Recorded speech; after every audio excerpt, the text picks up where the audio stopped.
Eh bien bonjour tout le monde, c'est Topu Manga et aujourd'hui on se retrouve pour la review du chapitre 137 de l'attaque des titans. C'était donc l'avant-avant-dernier chapitre de SNK, il ne reste donc plus que deux, le chapitre 138 et 139. C'est bientôt la fin les amis, et d'ailleurs le dernier chapitre sortira en même temps que le dernier épisode de la partie 1 de la saison 4.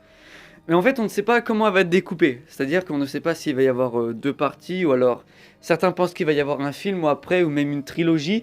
La trilogie me semble un peu perchée, mais à voir. Parlons du chapitre en lui-même. La dernière fois, nous nous sommes quittés quand Sig et Armin ont entamé une discussion. Enfin, ils sont juste dit bonjour en fait, parce que Armin est rentré dans l'axe et c'est là que Sig a dit « Toi aussi, tu t'es fait avaler par Ymir ». Et c'est là que Sig dévoile tout, absolument tout sur la vérité d'Ymir des Titans. Parce qu'en fait, on ne savait pas si vraiment Armin était au courant de l'histoire du parasite. Il me semble qu'il y avait juste Eren et Sig. Donc du coup, Sig lui parle de l'origine du parasite, le fait qu'il y a des millions d'années, tout était que vie organique. Et c'est en ça que ce chapitre est juste incroyable, vu qu'en fait, il remet notre existence en cause.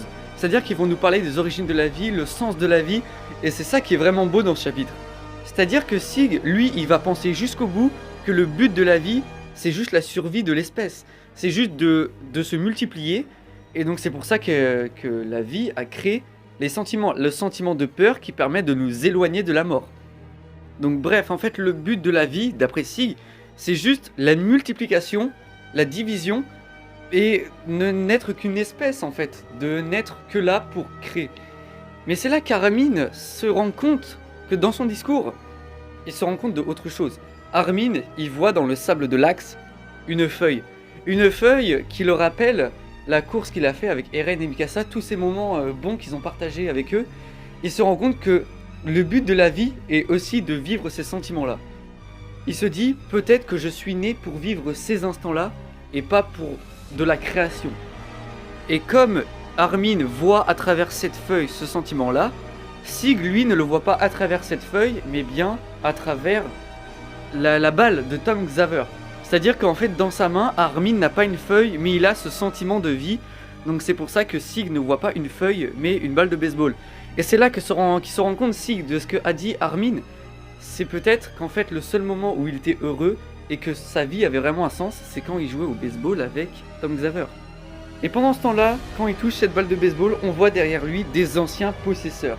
On a vu Grisha, Kruger, Marcel, Porco, Ymir. Donc pas Ymir Fritz, hein, mais l'ami d'Historia, Bertholdt et bien sûr Tom Xaver. Et c'est là qu'il leur demande, désolé pour tout ce qu'on t'a fait. Par exemple, Sig dit à Tom Xaver, j'aimerais tellement qu'on rejoue ensemble au baseball. Et il lui dit surtout que notre plan, je sais que c'était pas une mauvaise idée, mais on n'a pas réussi, je suis vraiment désolé, mais tout ce que j'aimerais, c'est pouvoir rejouer avec toi. Tant qu'à lui, Armin s'excuse auprès de Bertholdt de lui avoir pris sa vie, mais les deux demandent à Tom Xaver et à Bertholdt de leur donner leur force. En dehors de l'axe, dans le monde réel, Reiner, Anis se fait littéralement défoncer, quoi. Même Pieck, ils sont défoncés par les anciens possesseurs des primordiaux, comme on l'a vu depuis le chapitre 135 et 136. Mais c'est là du coup que les titans primordiaux qui sont possédés, eh bien leurs anciens possesseurs en reprennent le contrôle. Alors pas tous, hein, c'est ceux qui étaient dans l'axe lequel j'ai cité, Bertholdt, Tom Xaver, Marcel, Kruger, etc. D'ailleurs Kruger nous refait sa magnifique figure comme il l'a fait dans la saison 3 avec les bateaux mares. Et donc les autres ils comprennent pas, mais ils en profitent et Mikasa arrive à sortir Armin de l'Okapi. Sig lui aussi sort de l'axe en passant par le corps d'Eren, et c'est là qu'il se fait un monologue sur le temps qu'il fait, il fait tellement beau en ce jour. Et il se rend compte qu'il doit se sacrifier pour arrêter le grand terrassement. Donc, il crie pour attirer l'attention de Levi. Et c'est là que Levi, comme c'est sa dernière mission qu'il a confiée à Erwin, enfin que Erwin lui a confiée, il se dirige vers lui et il lui tranche la tête avec une expression que j'ai pas réellement compris. Est-ce que par hasard il serait pas attaché à Sig? Ça me paraît très bizarre à voir la réaction qu'il a dans l'animé, mais il faudrait vraiment que je réanalyse ça. Et c'est là que du coup les titans colossaux s'arrête de marcher, à part du coup celui d'Eren, et Jean se précipite vers les dynamites qu'avait posé Pieck dans le chapitre 135 et l'actionne. Et là, la tête de l'originel tombe au sol. Et surtout, le parasite, Gabi avait pensé qu'il allait forcément ressortir. J'ai vu c'était Gabi ou Annie, il me semble que c'était Gabi, mais surtout le parasite ressort et est à deux doigts de s'accrocher à Eren parce que Reiner arrive et le retient. Et c'est là que Armin dit à tout le monde « Partez, je vais faire sauter la zone avec mon titan ». Et donc après ils disent « Mais on va pas laisser Reiner là, et vous inquiétez pas, sa cuirassée va tenir ». Et je pense que Reiner va mourir ici. Je pense qu'il a terminé tout son développement. Et je pense que Reiner, c'est un sacrifice incroyable quand même de mourir comme ça, en retenant le parasite. Mais je sais pas, parce que je pense pas qu'Eren va mourir comme ça, parce qu'on a vu l'originel dans une explosion incroyable. Mais je pense pas qu'Eren mourra comme ça. D'ailleurs, comme il possède le marteau d'armes, est-ce que, comme Sig est mort sans avoir donné son titan, est-ce que le titan bestial passera par l'axe et arrivera à l'enfant d'Historia?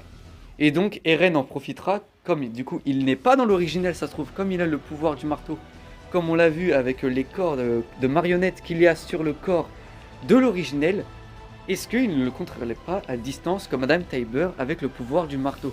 Ce serait vraiment incroyable parce que Eren pourrait alors revoir le fils ou la fille d'Historia, on ne sait pas encore, et donc pouvoir relancer le grand terrassement. Et ce serait pas forcément un coup de chance parce qu'on pourrait se dire, mais comment Eren allait savoir que c'est l'enfant d'Historia qui allait recevoir le bestial? Est-ce que Eren n'aurait pas absolument tout vu, même cette scène-là, dans le futur, quand il a vu quand il a touché la main d'Historia? Je pensais qu'il avait vu que jusqu'au grand terrassement, mais pas forcément ce qui allait se passer à ce moment-là. Mais peut-être qu'Eren a vraiment tout vu, même jusqu'à sa mort. Et c'est ça qui est incroyable. C'est-à-dire que rien lui échappe parce qu'il sait déjà ce qui va se passer et ce qui s'est passé. Bon, ça c'est juste une théorie, mais depuis quelques temps, elle prend de l'ampleur, hein, depuis la sortie du chapitre 137, et ça peut arriver. Mais ce qui est vraiment cool dans ce chapitre, malgré le fait que Armin a rappelé tous les anciens possesseurs, ça fait un peu facilité scénaristique, peut-être aller fanservice, hein. Mais franchement, le dialogue entre Sig et Armin était juste incroyable. Et cette planche où Armin est tenu par les anciens possesseurs, c'était juste incroyable. Mais alors, pourquoi Ymir a tourné sa veste? Pourquoi elle est maintenant contre Eren en leur ayant donné des titans primordiaux à ceux qui étaient dans l'axe? C'est là qu'on se dit que ça se trouve, Ymir, elle aussi, comme Sig, elle a compris le but de la vie. C'est-à-dire qu'en fait, elle en voulait beaucoup aux Eldiens, ceux qui lui avaient donné l'esclave en soi. Même si elle a reçu le pouvoir, elle pouvait se venger, mais elle ne l'a pas fait. Parce que pour elle, la vie, c'était que multiplication, mais elle ne voulait pas le vivre comme ça. Et c'est là, en parlant avec Armin et Sig, qu'elle s'est rendue compte, comme Sig, du but de la vie, que c'est pas forcément que création et multiplication. Et c'est pour ça que, comme on l'a vu dans le chapitre 122, elle a vu un mariage, elle a trouvé ça très beau, et c'est pour ça qu'elle s'est dit que je vais trop loin avec Eren, il faut que je stoppe Eren. Maintenant, en fait, Eren il est tout seul. On pensait jusque-là que Ymir était avec elle jusqu'au chapitre 136, hein, comme on l'a vu, elle crée les titans primordiaux. Mais là maintenant, elle crée des autres titans pour combattre les titans qu'elle a créés dans les deux autres chapitres. C'est ça, Ymir elle tourne sa veste assez rapidement, donc c'est ça qui est assez dur à comprendre. Mais je pense qu'Ymir elle aussi a compris le but de la vie comme Sig. Et c'est ça qui est incroyable dans ce chapitre. C'est vraiment un retournement de situation mais incroyable. Il reste plus que 2 chapitres pour SNK, je vois pas comment ça peut se terminer. Peut-être la réussite du grand terrassement, comme on l'a dit avec l'enfant d'Historia, le bestial, etc. À voir. Bien sûr, on attend jusque-là, même si ça va être très long. Et on se retrouve du coup pour une prochaine review, que ce soit un épisode de l'animé ou n'importe quoi. Ce chapitre était vraiment incroyable. On se retrouve du coup pour une prochaine review, une prochaine vidéo. C'était Topu Manga. Ciao.